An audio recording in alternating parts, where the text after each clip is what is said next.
This is a test. Castleton, Westfield and 86th. This one's near Greenwood. You're welcome to come along, but a few things you should know. First, bring a pair of gloves. You're going to get your hands dirty. Ugh, it's just way too nasty. Second, be prepared to talk some trash. And I will call the cops on you. I don't care if you're from the news or not. And third, what we're about to find It's got everything right here. is going to make some people very unhappy. I'm just amazed. Is that sick or what? Pretty scary. That just puts everybody at jeopardy. Over the past 2 months, I visited 65 local pharmacies. Actually, I visited their dumpsters. Some were latched or locked or chained, but most have no security at all, out in the open 24 hours a day. At those dumpsters, I took whatever I found. It's perfectly legal. At pharmacy after pharmacy, I gathered bags full of something. Just smells horrible. And brought all of them back to our studio. Now that we have them, the big question is, what's inside these bags? Worthless garbage or something far more valuable? As we started digging in, something started falling out. Pills, lots of pills. We found drugs such as antibiotics and prescription steroids. And there's more. It didn't take long to discover one man's trash is another man's trileptal, or oxyprozin, or hydrocodone. Inside the garbage bags, mixed in with all the trash, we found prescriptions and pill bottles and prescription labels for hundreds of customers, giving detailed information about each one of them. My name, my phone number, my date of birth. Address, everything is on here. Can't believe they did this. At pharmacies all over Indianapolis and the suburbs, we found personal information that never should have been in the garbage. In fact, at pharmacies where we took garbage bags, we found more than half of them trashed their customers' privacy by failing to destroy all of their personal information.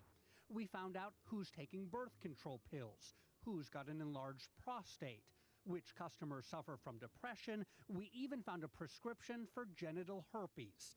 Now, you won't be hearing from that customer, but other customers are speaking out. I'm very surprised. Julie Stewart isn't just surprised, she's also angry that her personal information was thrown in the trash.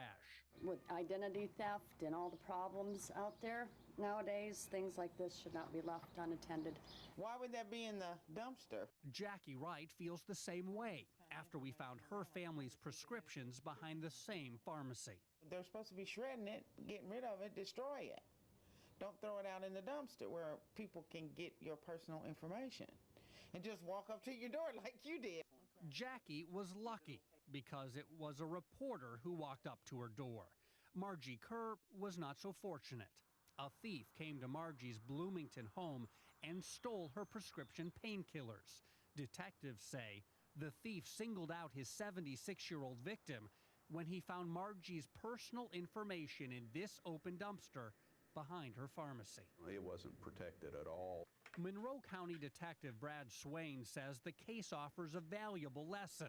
Pharmacy records can be very dangerous if they're allowed to get into the wrong hands. My main concern is home invasions. Well, I would think at this day and age that they would be a little more careful about customers' personal information. We did find some pharmacies that are being careful. This is all shredded like it's supposed to be.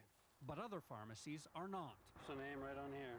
Somebody's not being cautious. Protections need to be in place. Susan McAndrew works in Washington as the government's top legal advisor on health privacy. She says the law is clear. Personal health information must be protected. And after seeing what we found in the trash, she has advice for pharmacies. Don't do that. Putting protected health information in a dumpster that is accessible to anyone, just casual passerbys, is clearly not an example of a reasonable safeguard. The Health Department's Office of Civil Rights says it might open its own investigation following this report. Some patients are taking action right away.